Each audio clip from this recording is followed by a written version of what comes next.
Salwanani podcast yabantu podcast yomhlaba le esithethina ibukela ngedatha sesibuyile njalo lesinye isiqephu namhlanje sizoxoxa angihambi ngedwa ngiphathelele la mina engimbiza ngomtshana wami oseyenza okukhulu kakhulu njengomalume sometimes ngiyaziqhenya kodwa bese ngizibuza ngithi umtshana ustarta ngaphi isibindi esingaka ukuthi azaza yenze izinto ezinje so umtshana welcome.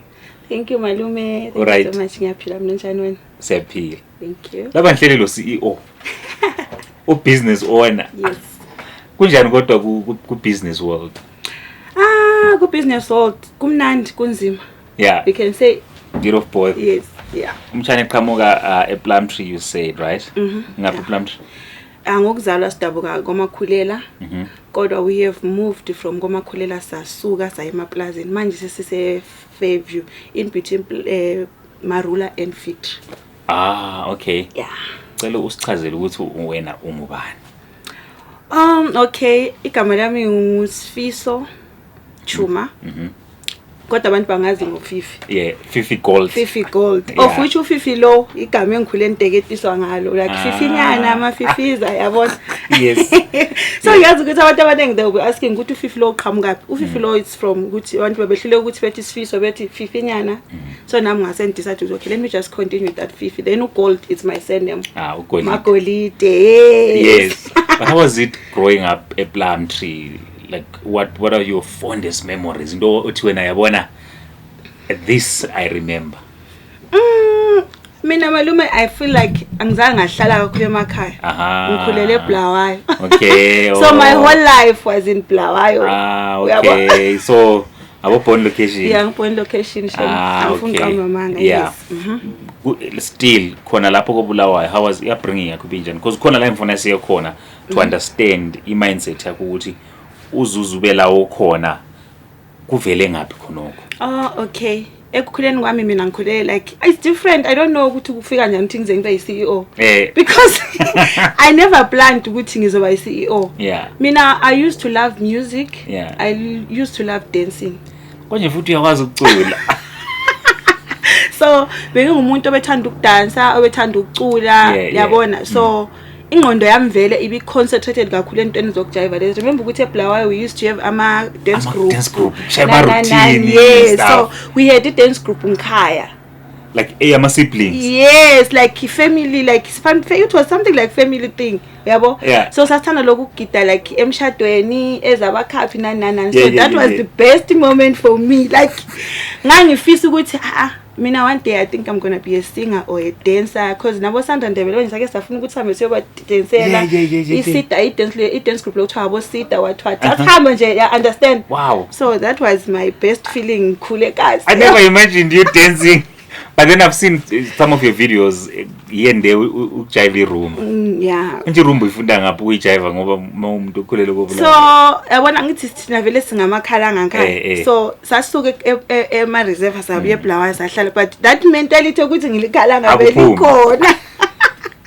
So yeah, it's always wow. So beside music and dancing esikolweni bekuyinto ubuzibona ungumuntu ophusha kakhulu academically uthi ungagcina usufikela okhona manje okay esikolweni I used to do like e-commerce in my account. That means it's business. I used to enjoy those so okay kakhulu. Okay, so it makes sense manje. So bengifunda like angithi yakwazi ngifunde Njube High mina. Yes, so Njube High. Yes. Okay, all right.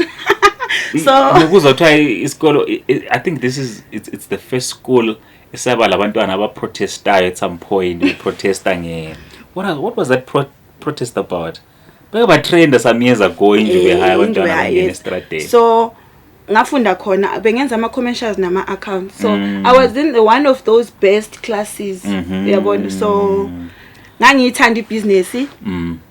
I think ukuthi vele emqondweni wami nganginakho nyana but ukuthi ngangisalekho ukuthi ngoba ngangivuleke okunye. Yes. Yeah, I think also enye into engiyinakayo kakhulu ukuthi uba inspired kakhulu nxa uexposed. Elizwe lethu i-challenge yalo ukuthi esikolo siyabe sihambile sibili. Yes. But siyabe singekho exposed to ama possibilities, ama opportunities. So ungabheka ama-school athina, either you want to be a teacher or a nurse or something uyibona around you, because you can't be. But ugcina futhi ungasakwenzanga ugcina usuwele kokunye because awuyitholanga that support and the opportunities are not there. So enye futhi engayisho ukuthi I used to play soccer. So I used to play soccer. Angithi yabathi kulabo Sparrows abantu yes, I used to play those kind of things. So what level number by? So indaba yami ye-career ye-soccer it didn't go well. Yangizwisa ubuhlungu but ngayidlulisa because ugogo wami she was like, usukhulile manje, you can't do this, uzotshintsha ube yistabane. So I was like, I was like, oh yeah, there was that belief. I was like, ugogo she's bringing me down manje and this is what I want. Ngavela nje phela manje mtshana lapha sukuthinte indaba ngoba I think in the previous episodes we spoke to TK Mxoxik. He also shared how he used to play soccer professionally. Ngamstopa ngathi ungafiki kule soccer ngoba ngine trauma mina. Ukuthi so I played for Sparrows. Sitrainele esikhulile. Yes, uyabona we were those young kids. Yeah, so nxa ufika lapho vele nje ngiyaba touched ngoba at some point I also felt like is soccer kuzoba yiyo vele into engizoyenza empilweni, and because we were not exposed I didn't know ukuthi ngathola ngapha ama agent landani. And then I came to South Africa and I repeat what I said sihlele lo Mxoxik. Ilizwe lelana stole a lot of our dreams. Kakhulu. As much as we're pushing now amanye ama dreams ngoba umuntu kabile one, you know, we appreciate uNkulunkulu, but kube kuningi or kube kukhona okunye sikwenzile. But okay, enough about that. I-business iqala nini ibuya sokuthini? What happened? How did you get here? Okay, so what happened again, when I grew up then ngamuva from Blawa, I went back to my mom. So remember malume mina ngikhulele kwamalume kamama. You understand? Okay. So that Blawa thing was my mom's family. Uyabo? So as time goes on ma ukhula uyabona ukuhamba ukhula izinto ziyachinja. Uyabona? So safika isimo sachinja ke, and then I went back to my mom sayohlala ekhaya. I think that's when I had my first child. How old am guy? I was 20. Okay. And isimo sasingasekho right kwakubheda, and then I had to go back home kumama. Lapho ngiyakhala manje ubaba ngithi mina I still want to go back to school. Ubaba athi angisenayo imali mina, ngithi wena usulo mntwana. Mina sengizothi imali enginayo ngizofundisa umntwana lo somzela. Ayangitrap impilo, like I'm like eish yenze njani manje. Then I went back qala impilo emakhaya manje sesekhaya manje. Khaya. I can imagine. So ngahlala ekhaya angizange ngahlala isikhathi eside, then ngavela ngahamba ngayokwenda ngalotshola, and I was young by that time, remember. So halotsholo lengayi? By that time ngine 20, I think 21 ngasense emendweni. Were you ready? I was confused. I was not ready. I had no choice. So ngahamba ngayokwenda, ngithe ngendile angizange ngahlala isikhathi eside, and then I get pregnant again, my second child. Uyabona ukuthi already amaphupho wami wonke lawa asechabalele vele sengikhohlele ukuthi I had dreams. Because instead of saying okay, after this first kid maybe let me go back to school and then now another kid. And when I get back home ngafika ngangase nginomntwana ngayokwenda, mangiqeda ukwenda angisele enye plan. Ubaba vele usengitshelile ukuthi akanamali yokungifundisa, and I know vele ukuthi ekhaya kutough. I-choice engasenzela ukuthi ngiyehlala emfaneni ngikhulisa umntwana, you understand? Hayi ngahlala ke, mangihlalile ngabona ukuthi hayi isimo siyabheda. Then we moved with the man saye Harare. Imalume mina drama yami is too much. Wait, so now when because now I'm sitting here, you haven't told me this mchanizi. I don't talk very. But it's okay. We're set kokalawandu la. Now you are 20. I'm 20. Emendweni ule 20, what do you do? Just imagine. So I think that's where all these things that I'm doing that are coming from. They came from that. Yeah, so angahlala emendweni, mangihlala emendweni indoda yahamba ke yayosebenza eHarare.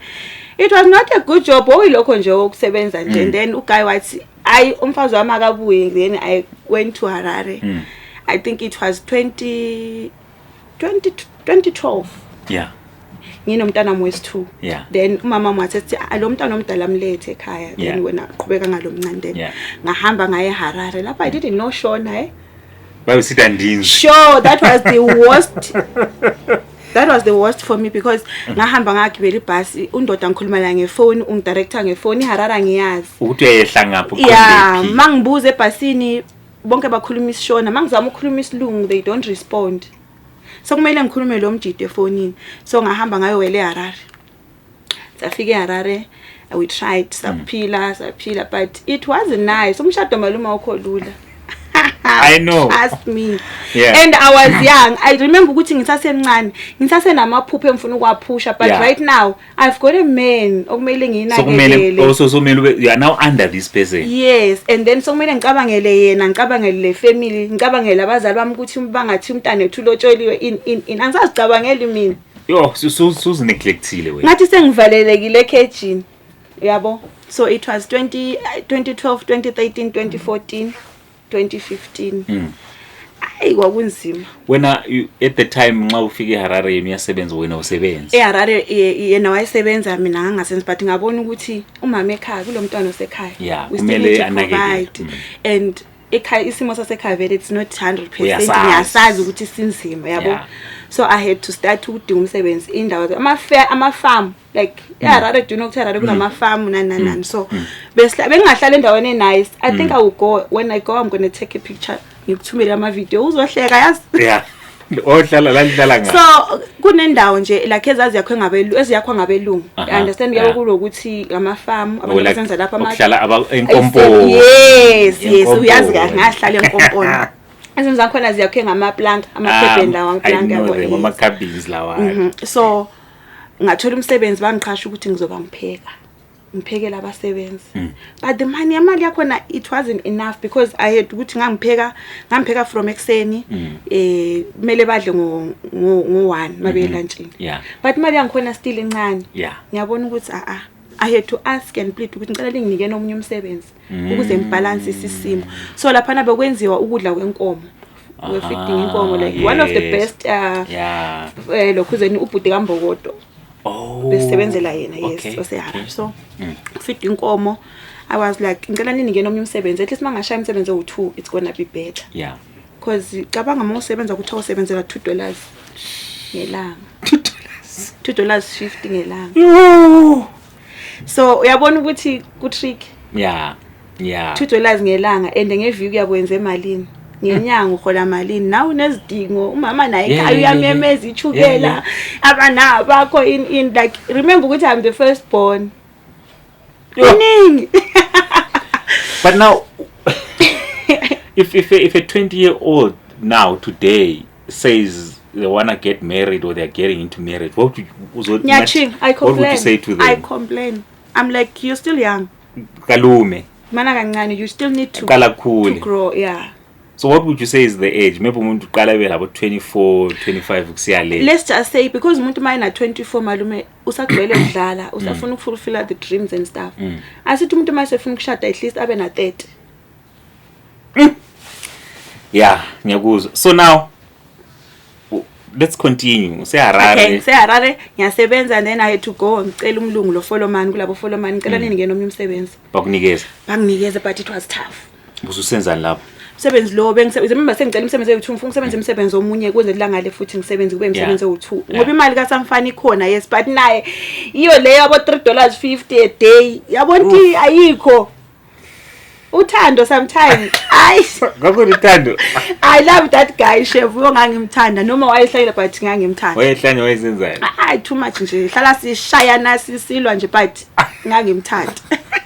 What happened then? So I ngasiba bathi kimi okay sizokunikeza umsebenzi kodwa umsebenzi osukhona ngokufila isilage. So isilage udla kwenkomo lokhana umumbo uhamba usiya oganyula umanzi oyisive then siyazigqibela phansi then sokufika isikhathi sokuthi liyabe likukhipha sokungathi sokuhlobile then you feed inkomo ngakho. So umsebenzi okhona it was tough because kumele ngivuke ngo like something like 4:30 sihambe siyofila ama 90 kgs. And then they will tell you ukuthi ngelanga you have to fill let's say 60 bags.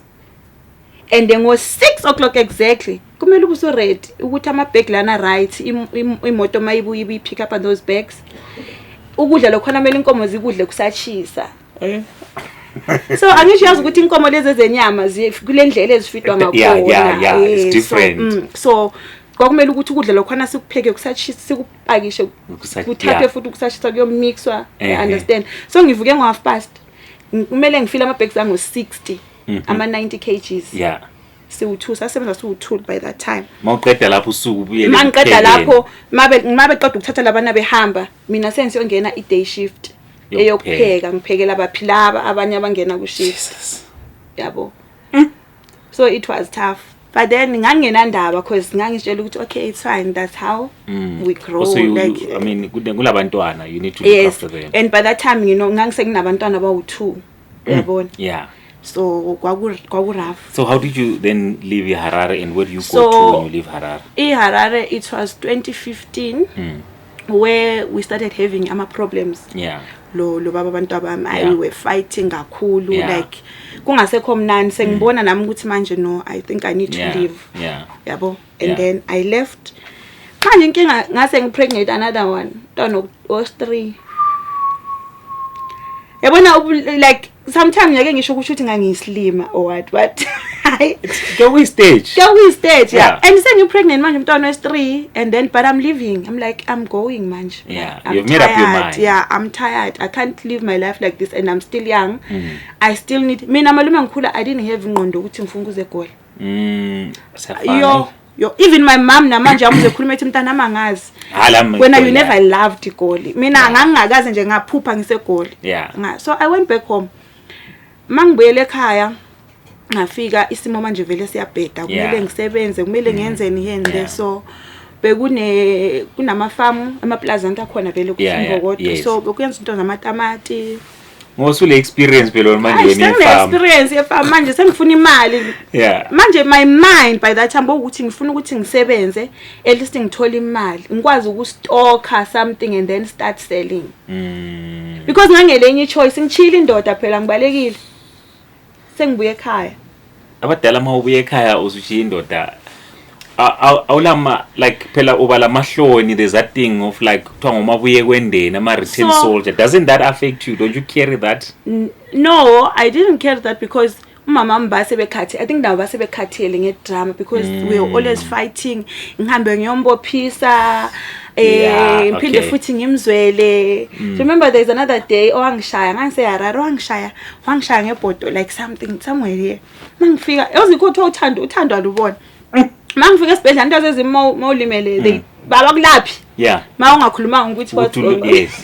So mangifika bathi sisiwenze njani ukuthi ngikhuluma ukuthi ngishaya umfana uthiwa ngiwe bathroom ngafe ngathi yo ngiwe kabuhlungu ebathroom in bathi sisi lapho ngangahambi ngihamba kabuhlungu bangihlaba injection ngithi hayi ubaba abantu abami understand. So base bekhathela I think if both families were tired because we were always fighting so toxic too much and uguy wayiphuza vele utshwala so edakiwe but ngimthande njalo But like if someone right now is in such a relationship, marriage or bayajola and bayachayana every day, what makes people stay?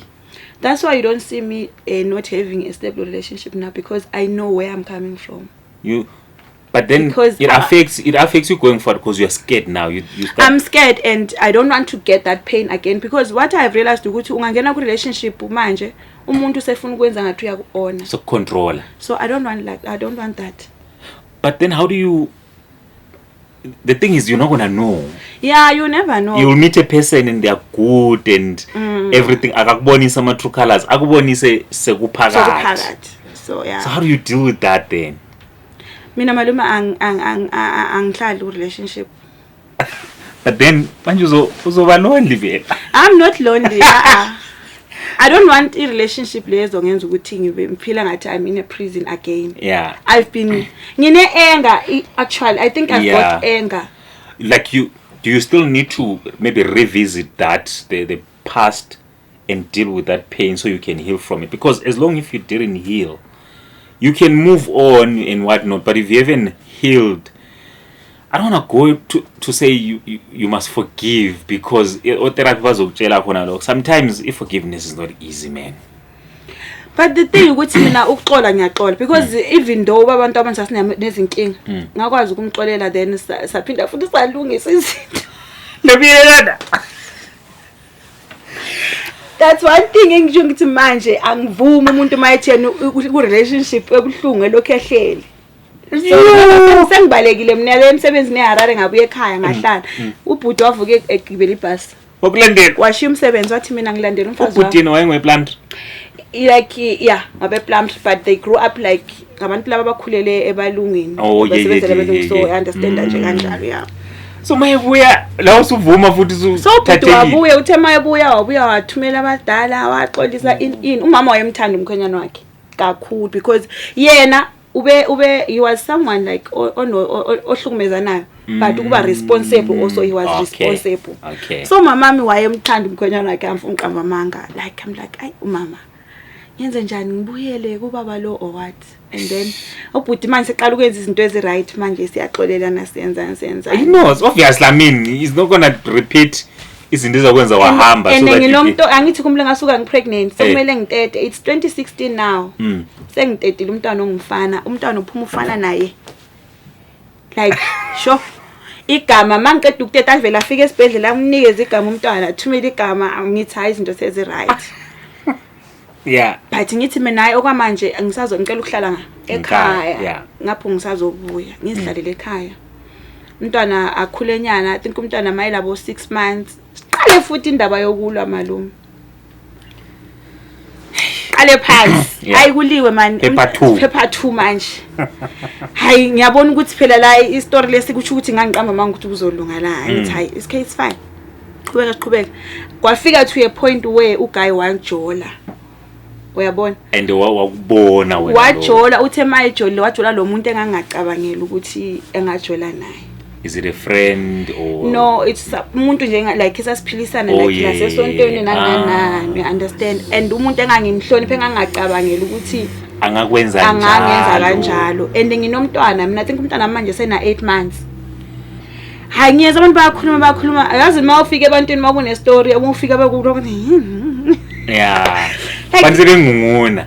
Ngisho ngithi hayi one day ngizoyibamba lento le because manje ngimxolelile ngisho ukuthi manje muvile but still ngihlaliswe ukuthi ngibhenge pregnant sengitetile ngithi maybe ngisahila ngisekhaya mangibuyela izinto zizoba right kanti uguy vele ucabanga ukujola makajola ajole nomuntu ngibambe ngivele ngivuke ebusuku lapho ngase ngivuka ngokwami ngiyashaya ke mina mangivuka ushaya ngivuke ngicele omunye nje umfana walapha elayini nekha ngicela ungikhaphe ngavuka think okungabo 2 ngicela ungikhaphe ngihamba yakwamfana umfana kanti wayesuke kubo waya emzini kaGele yabo so ngase ngahamba mangihamba afika ngathi kwamakhelwane ngathi ngicela ukuthi lingifakazele esiza kubona la lingifakazele kusasa abuya mangifika nje endlini ngithola uguy khona ngivula umnyango mangikokota bethu ubani ngiqamba igama lomngane kaGele loya uyabona bacabanga ukuthi uwe bathi yini ngithesh ubani uyangishaya because I was tired ngase ngifuna iclose ukuthi at least noma ngithi ngiyaphuma ngiyahamba manje ngifuna ukuphuma ngifuna like I need something tangible so hayi uGele wavula uthe mayivula isivalo ngavela ngawela phezulu kwakhe awusaba ukubotshwa malume lapha la ngangazi ngangeno yini but I think ngase ngibala kakhulu ukuthi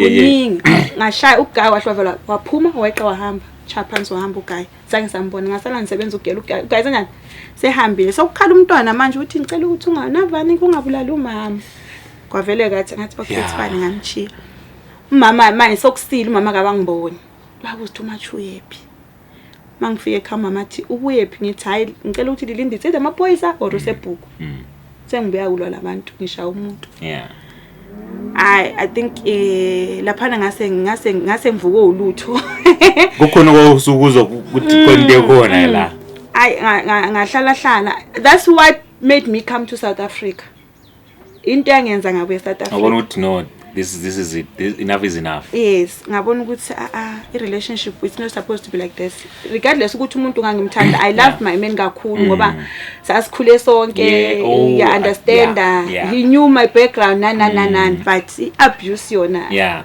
do you think all men are the same? No there are men that are good out here. Yeah. Bakhona abagood, bakhona abanamanga, bakhona abangenawo amanga, bakhona kuyahlangana. And abanamanga, they always seem good. Yes. In people's eyes. Yeah. Umuntu wona ukuthi wena ungabuya uthi unchayile siyampikela. Ndiyaphika uthi like seriously edungeka nje. So yeah. So what would you say to like a young girl out there obukeleyo who's probably either in what you went through or who has gone through what they went through? What words would you say to them? Ngiyabona into engayisho ukuthi musa semncane ungagijimela umendo. Yeah. Early marriage is not a solution. Umshado is not a solution, guys. Musa semncane. Yeah. You still need to go out there, fetch your dreams. Yeah. Ubone ukuthi uhluleka kuphi. Athola support. Yes, we learn from mistakes, but umshado musa semncane, it's not a solution. Asingawugijimeli. Yeah. Ngoba balimela abantu la because of umshado. So mangiqeda lapha yana angithi ngisaqedelela mangiqeda ukusha ugayi ugirl ugayi uhamba bangireporta vele ukuthi ngisuke ngidimaza umuntu in bangihlalisa phansi mabaqeda ukungihlalisa phansi ubusuku bakhona lo bikho ngagibela khona ibhasi ngaze eGoli. Do you tell anyone ukuthi eGoli? No, I didn't tell anyone. eGoli yakuba ngafikela kumamncane and she didn't know na ukuthi I'm coming. Address uthethe nga I knew because ukuthi wayikuphi because she was always talking. So ngafika nje eGoli ngafika ngabona ukuthi kuyabheda ngashiya umntwana ngangimshile vele ngumakhaya umntwana leso sikhathi I think wayesenabo wayene 10 months. Ngithi ithi ngihambe ngiyozama manje sesikhathi ukuthi ngihambe ngiyozama impilo yami. Manje the problem ukuthi uGuy I think uGuy he was addicted to me. Obsession. Wayengithanda but angazi ukuthi yini ayisenzakala. Obsession umuntu le obsession ibhlungu ngoba they will love you yes but hate you at the same time. Elokulimaza. Ngifikile eGoli ngihlele ngihlala I think 2 months. Ngathola umsebenzi malume mangithola umsebenzi because ngihambile lapha ngile ngqondo sengifuna ukuyosebenza. Ngathola umsebenzi eKempton but guess how much I was earning by that time? How much? 2,000 rand. Umsebenzi wani emakitchen? Yabona ayikho into engizona njengalo msebenzi angifuni ukuze endibeni zami because wangihlukumeza and by that time ngangidepressed kwakukuningi ngabantwana bachiye ekhaya coming from this thing yokuchaywa abuse lapha ngithola umsebenzi nayo lo ngimsebenzela nawo ngenzela idrama angi-off ngisebenza inyanga eqalisa iziyophela ngihola 2,000 rand. I'm like umuntu omnyama noma umlungu kwakumuntu omnyama a lady from Zim. Okay. Umkhaya vele sinjalo. Yeah, he was but like umuntu osebenza nga-off was dating a bad guy. Uguy yena waye right shame because wayengahlala endlini vele because ngangihlala mntabathu sisi yo. Ngibona ukuthi ngiyabona ukuthi hayi la kuphi. Ekuhlupha. Okay, ngiyasebenza sengimuvile komamncane sengihambe ngafuna indawo yami because sengisebenza manje. Angisafuni ukuthi ngibe lokho engihlupha umamncane naye. I need to give a space. Ngamuva ngahlala eThembisa from Joburg to Tembisa ngayibuye. Ngahlala ngarenta i-room. I-room it was 900 rand. Ngihola 2,000. So 2,000 so yo transport ngihola 2,000 i-room li 900 kwamele ngidle umama mele ngithumele ekhaya abantwana and usibusiso already my first born is in grade sefunda le 2,000 le mele yenze zonke lezo zinto so I managed because ngakwazi ukusave ngaleyo mali by that time leyo mali kimi yayiningi ngangikwazi ukucupha because ngangidlala le stokfela something like that.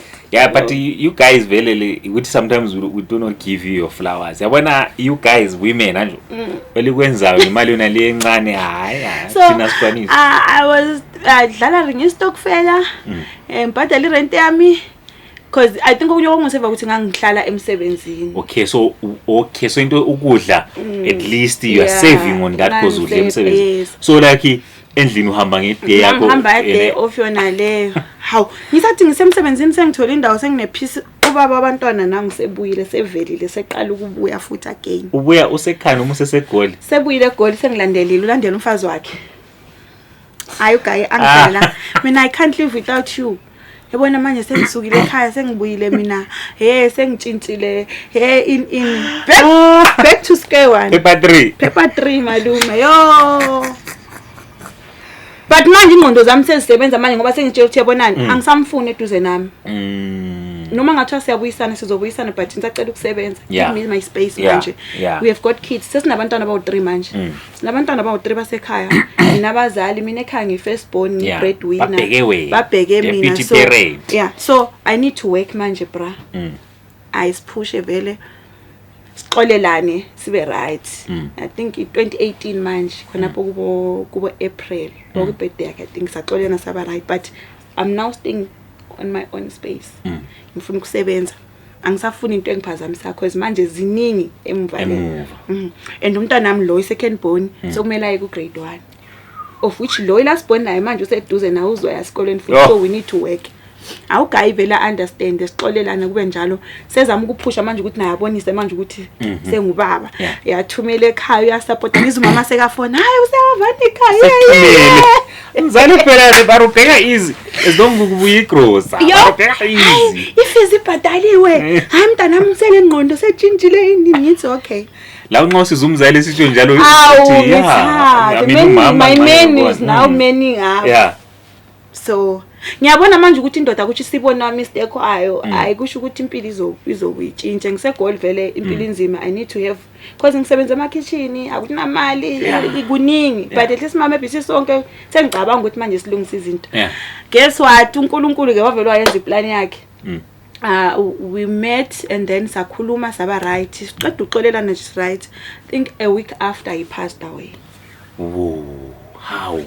So after a week leyo sesi right sengisebenza futhi kwamanye amakitchen sengisukile la sengisebenza ukutheni iWordville Rain Wordville kubo Binoni Binoni ngisebenza khona ngishayise weekend lapha ke kwakungcono because ngangikwazi ukushayisa Friday Saturday Sunday ngibuye emsebenzini Monday so iweekend leyo we are together, we're spending time together sesibuyisene sesitshela labazali yonke into isi right yabo sesi right vele because sesibona mistake wethu sesithemzeni sizolungisa ama mistake wethu ngoba into esasicabanga la sonke sinabantwana if we separate separate manje ngisilabantwana bawu3 ngizoyapi mina indoda ezobuya ithi ngikuthatha labantwana bakho laba it's not easy umfazi ozobethi hayi mina ngizofuna ukugcina abantwana laba it's not easy it's not all abangakugcinela abantwana how does he pass away so kwenzeka ke sethembisa uye emsebenzini it was the khaya emsebenzini ngangisemsebenzini vele ngangihlala emakitchen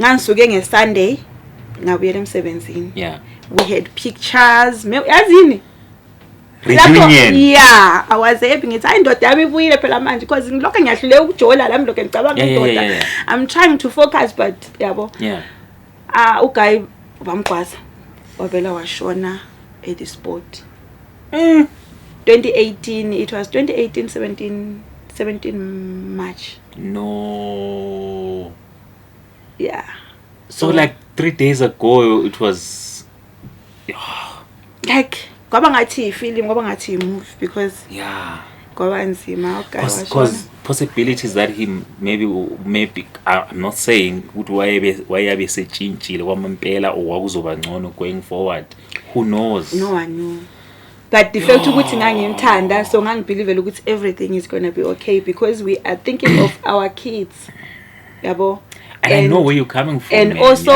our families where they had that bond understand so it was very hard manje uGuy seshonile manje usisi seqala uba ne stress futhi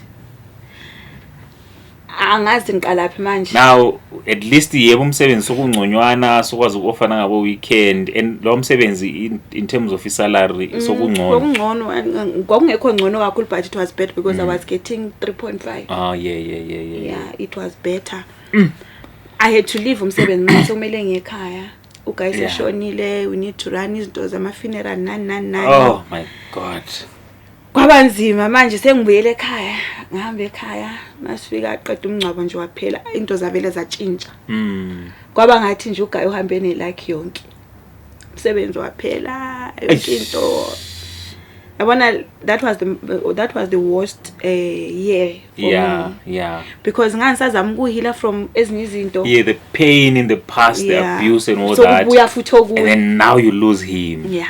At the time where he's trying to fix things, and then lapho endlebeni zami abanye bakhuluma, you know, abantu makushona umuntu, they always talk. Oh, there's always stories. Abanye umbulalisile, so you were blamed. Yeah, abanye nje. So it was a lot.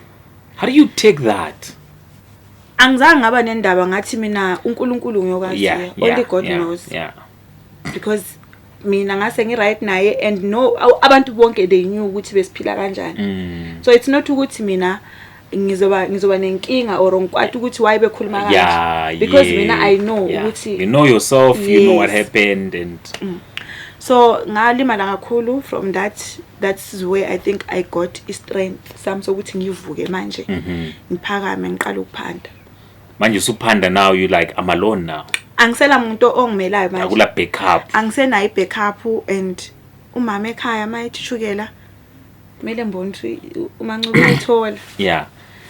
Abanabami ubabami is there but he's not 100%. Yeah. Sifana ukuthi sikhulise umama kakhulu. So you need to step in. Yeah, so ngiyabona ukuthi hayisokukube manje mangibuye egoli la khona bathi hayi imisebenzi ayikho. Lucky enough ke ngathola umsebenzi emafemini. Mangithola umsebenzi emafemini ngasebenza kwafika iCovid. Ayimpilo yami nje usathi manje naku maybe ngithi into yeCovid uzothi umuntu okuloyileyo ngoba phela impilo yenzakala to everyone. I moved to Tembisa ngahlala eJimistini, ngathola umsebenzi emafemini. Ngangisebenza kahle besenza ama flavor lama happy flavors. It was a nice job. Nganguthanda umsebenzi wami because ngafika ngatrainwa, and then I started being a machine operator, and I was very good. They love sebenzeka nje ku right. Covid yafika yashaya. So kumele ngenzeni manje after Covid, because umsebenzi uphele makubuya iCovid, Covid sokufunakala on South Africans umsebenzi awusekho. Hayi ngiyabona ukuthi manje phela isimo sokumele ngibuyele ezimi futhi. So you start looking at your life like, why me? Why do I always get through these I used to cry. Yabona I mean I'm that one person ongatshela abantu istories zakhe. Yeah. I cry alone ngikhuleke when it like ngikhulume ngiziphendule when I wake up tomorrow. Yawazi umthandazo lana ukuthi sometimes ungasakhuleki lokhana oku traditional yabuxoxa solo. Ukhuluma na uNkulunkulu 99. Ungathi uyambona. Uthi yabona Jesu manje uthi ngenze njani. Kule windy elinye emkhukhwini wami eThefontein ngale ngisikala bana ngichayi 4.5 years ngasebenza. Ngangihlala so mbheke uyabona ungamasame lokhana okungamadundulu lokhana angazi kubizwana ama mind dams. Ngibheke khona pana eThefontein ngale wo South Dale. Ngithi uNkulunkulu kodwa wena nxa ungiyeke I used to do that because even noma mina ukukhula kwami ngizala malume it wasn't nice. Yabona ukukhulela komalume yabona bizwe ngamagama yabuligola. So kuningi. So mangiqala ukuthatha manje impilo yami from ngizalwa ngikhula ayikho nje into straight. So ubona ukuthi kanti why am I here?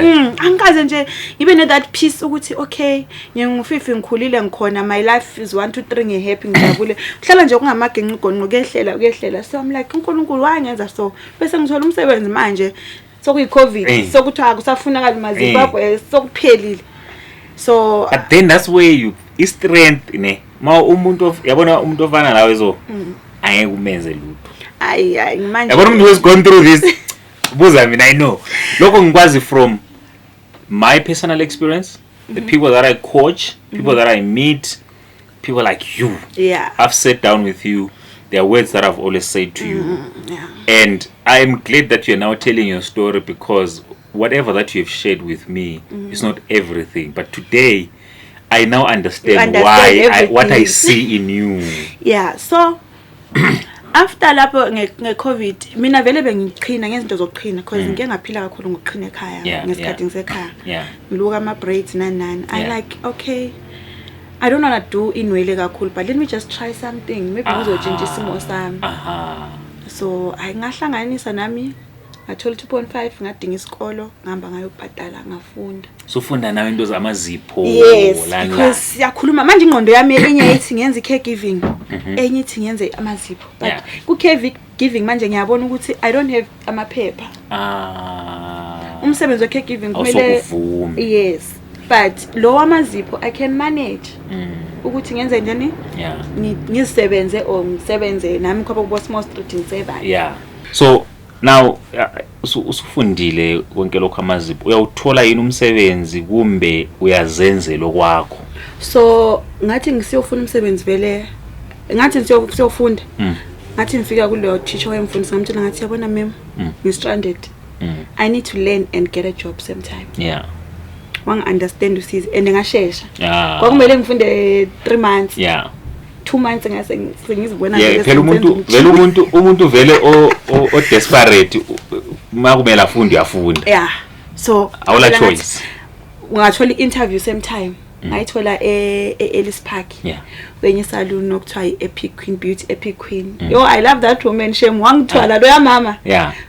She's a pedi nekuthiwa Lizzie Sakong. Shout out to her shame. Yeah. So ngasebenza ngangazi next malume.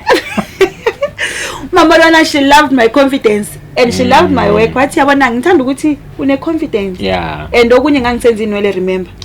So ngangishaya both sides. Yeah. So yena she loved that ukuthi ngenza inwele lamazipho. And ngangiyenza kakhulu nail art. Ku art I'm very good. So that's what inspires ukuthi angiqashe. Yeah. Lapho sangihola 3000 rand, ngiqale 3000 rand. Yeah. Athi kimi uzongikhupulela after 3 months.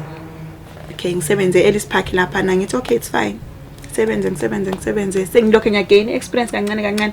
But emqondo nami manje ngiyasho ukuthi no man. I need to do something.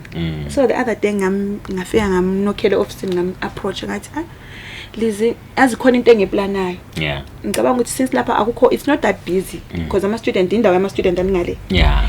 So I'm thinking how about ukuthi ngicela ukuthi unginikeze space ngifundise abantu amazipho. Wow. If I get 2 or 3 it's okay. Imali le izoba ngecompany it's not going to be mine but I just want to. Athi no Fifi it's fine.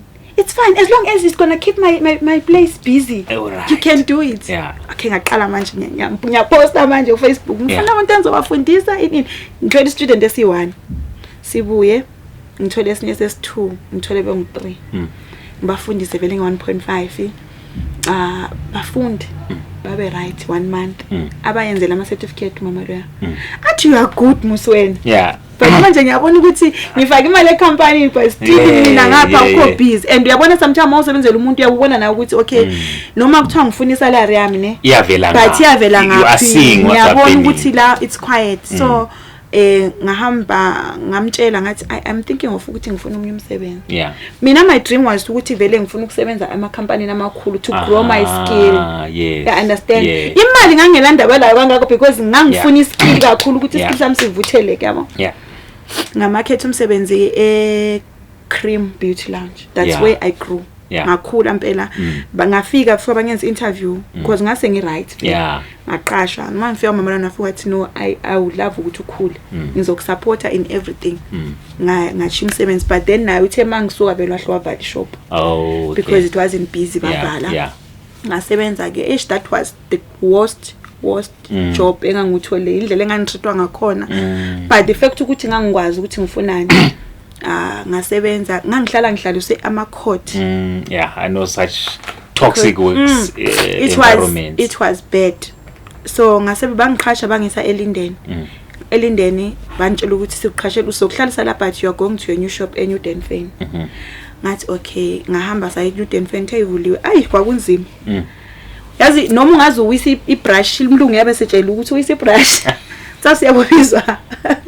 So umlungu ahlala nami phansi ngena ngazaza ambuze are you stressed what's going on because people are complaining in sengiyacabanga manje ukuthi kusho ukuthi mina yime ngilomnyama la impilo yami singathi sikhanya manje because ngase ngihola. Yeah, so balubazi inkinga zokukhulunywa my first salary when I get hired a cream it was 7,000.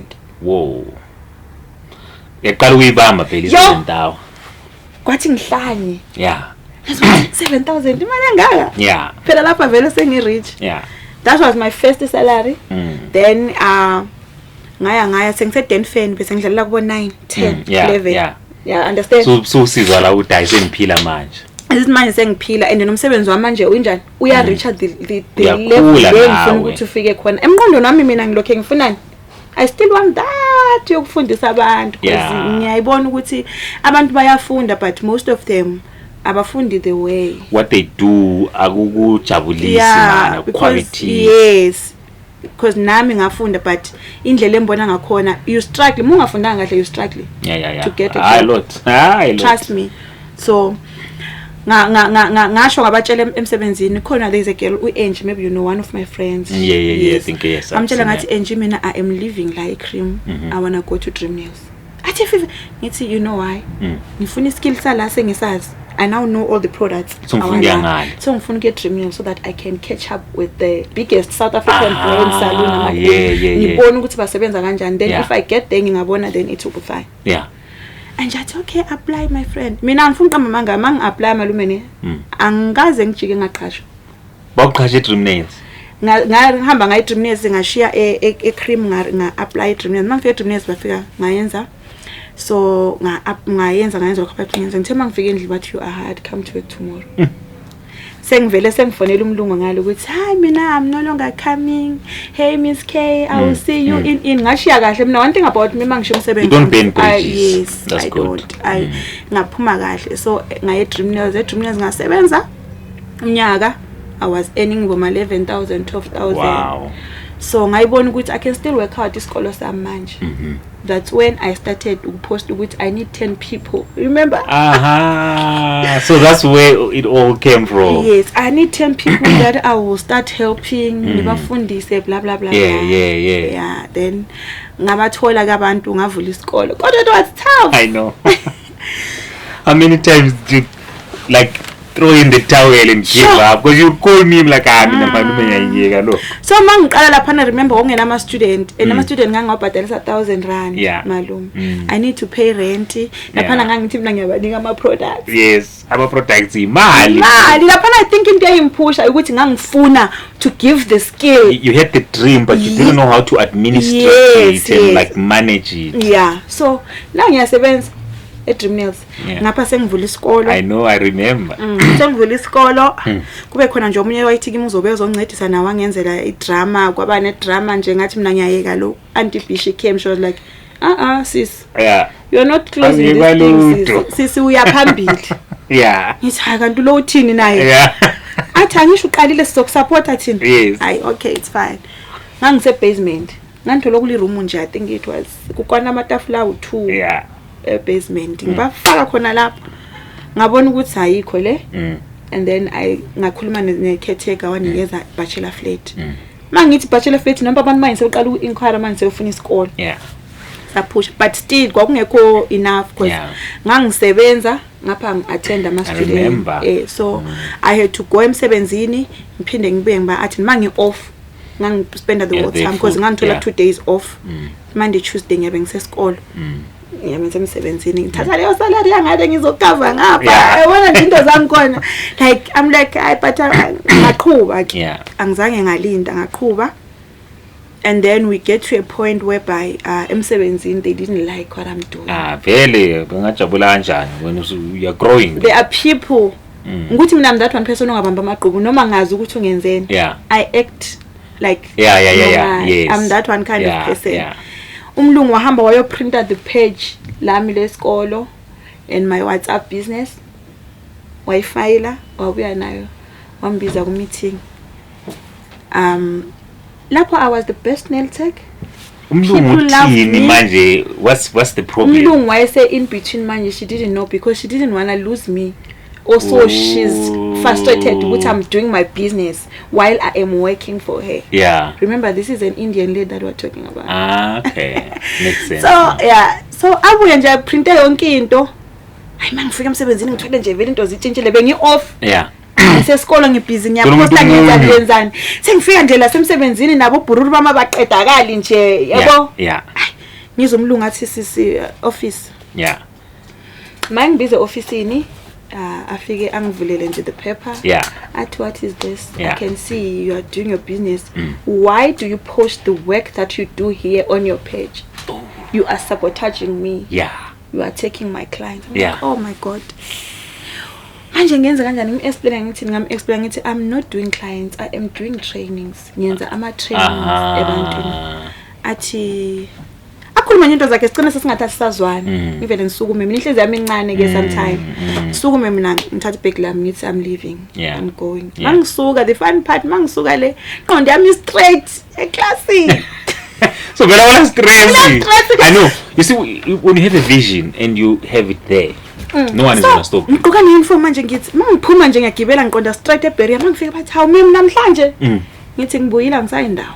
Bavele bathi zakhala qala ukupush ayisebenza. That's where business started ukuthi manje angisasebenzi sengiyekile ngihamba ngayohlala ngiyi1 endlini. Umuntu wangifonela wathi can we please have a meeting, I need you. Yeah. So kukimi manje ukuthi ngiya decide ukuthi ngiyahlala ngiyemsebenzini or ngiyaphi. Ngahlala endlini ngiyi1 ngasho ngathi yabona noma kuthiwa abantu abami bayalambe ekhaya uma uyalambe but I need to choose your dream and someone else's dream. I don't need to dwell entweni yokusebenzela omunye umuntu. Let me try my own thing ngibona ukuthi ngishiya. Then I was like ngathatha ifoni ngamfonela ngathi no, I am not coming back. I've had enough, I'm okay. I'm sorry. So is that how you really said I'm now detaching sengibamba owami manje? Ngathi no, I am no longer coming back. I'm okay. Let me just try and see what's kwenzakalani. Ngiyakutshela ukuthi malume mina my dream nje ukuthi ngifuna ukubona ukukhulisa the community because I once wanted ukuthi ngibe ne like whereby engizobe ngithatha khona like abantwana ngibagcina like home for kids. Yabo, because of what I've gone through. Absolutely. So bengilokho enqondo zami ngiyacabanga ukuthi how can I make this thing work ukuthi ngisiza abantu at least. But I mean kudos to you mina ngishayela izandla because before all this that you still want to do, I have seen you, Slabo and B, you have came to me more than 3 times. Said malume, please find someone ohluphekileyo ongelayo imali ofuna ukuzama ukuthi aqale impilo yakhe. Please give me that person ngizomfundisa for free. I don't know if people know that. That's what you have done. And that alone, we see this some of them, most of them sebesebenza sebezenzela izinto zabo. And that's empowerment enough already. Sesileminyaka emingaki isikolo manje? It's 3 years, right? 3 years now, 2024, 25. This is How is it now? Yo, ngisi opera manje. We see the new salon as well. I imagine ngiyibhoza. Where is it situated? Number 54 CMH Road, Newton Fontaine. I'm so proud of you. I saw you sent me and thank you so much also for always being open. You know, if there's one thing that I appreciate about you is that guys, kunzima to take correction from people, but this one like umuntu kona like uma reach out, it means she needs help. That's if you, let me tell you Mjana, continue like that. If you want to grow, have that spirit, be teachable, be coachable. And abantu phandlelana is very difficult for them to learn from people and acknowledge. And the fact that you always, once in a while I see you like, yo guys, mina ngiyabonga obani labo bani, that is going to take you far. So yabona ukuthi if ngingazange ngalandela, it's you, it's Antu B, it's uBubesi. Yes. Isikolo lesingabasikho. I remember you have said this to me a lot of times. When I uyangichika. uB yathi sokwenze njani now I'm in uBubesi uyangichika. So people didn't know ukuthi when you're not my uncle kwaMampela. I remember. So abanye babacabanga ukuthi for sure mama. uBubesi I always call him dad. Yes. Uthando lukababa angizange ngathola enough, he's giving me that space. Ngiyamhlonipha ubabami because ungamlethi nana. Yes, I know. So Mina, I want to say this before Sfala, I'm really proud of you. I've seen you grow. You're still gonna grow. And I think where you are now, and so kunesikolo naseZima as well. So eZima we close, but we still gonna go and open because we need to grow home. Because I think I remember we've spoken about this. Konokana ukuthi yazi into nxa ungekho physically kunzima ukuthi impande zinabe, so you need to be there. So I think now with the flexibility that you have, you grow where you are go home, grow as well, create structures. What into enza sifele thina ama business wethu, especially abantu abansundu or specifically mention thina abantu base Zimbabwe ukuthi if sifuna uku-create ama business whereby nxa ngingekho ayirun whereby wena it runs by you saying do this, don't do that, where we micromanage, create structures, have things. These days kunezinto ku internet where you, with your email, you can access Google Sheets where you record your things, Google Docs where you document kube nama processes, so that when people are coming to train kungabi yinto owamfundisa wena ngekhanda where they refer to a document. Okay, this is the process of onboarding a student, on this is what we teach, this is the tick box, this is what we tick and check ukuthi student lesi si right kanjalo. Then you take that structure, you go to Zim, you implement it. I company iyarana ungekho. Trust me, you know now nabantu engisebenza nabo. I've seen. So remember, we've got Cosmo, yes, we've got Beria, yes, we've got Don Fontaine. Oof. I'm so proud of you. So at Cosmos now we teach loyal teacher kadlali. Yeah. Shout out to Hlezi, she's my student. Oh wow. Wafunda kuwe. I trained her. Yeah. From scratch angazi next. Yeah. And then she was like, she's one of my student engawathatha ku community. Oh yeah. Oh. So she was like, Mina, I don't want to go anyway. I want to stay with you. I mean, if someone gets help like that from nowhere. So can I work with you, Fifi? I'm like, okay. She's like, it's calling us I'm proud, man. So she's doing very well. Use Cosmo. Angikho Cosmo is running. That's it. Now I don't go near Cosmo every day. That's it. So Eperia sino Petile. Oh yeah, remember sino Tuli, sino Junior. Wow. The guy. Junior. Junior is now. He's doing very well. Umuntu ohlalisa abantu eclassini nana ama student mayefika adlebela ahlalise phansi athi sithi usazofunda la. Mtshana, you know how proud I am of you, like. So uJunior no Petile no Thuli ngama student wami. I trained them also from scratch. Wow. Also they were like Tina's hambi. No man, I'm proud. Go to Zim, put your roots, establish and work. Sabonga kakhulu guys. Where abantu laba ngakuthola khona in terms of, we know there's a Facebook page Fifi Gold, but now in terms of isikolo and who do they contact, when is the next intake? Okay, umuntu makafuna ukuregister uyangithola ku WhatsApp sikhona. We respond very quickly. We respond like WhatsApp yethu. Yeah, ithini number? In number it's 063 302 3177. Perfect. Sitholakala eBeria ku number 11 Sopa Road. Phinde sibe khona lapha na extension 4 eCosmos City. Sikhona siyatholakala futhi. So ama courses wethu it's 2 months each course. Yeah. In next intake yethu izoba khona end of this month siyathatha. End of this month. Yes, siyathatha.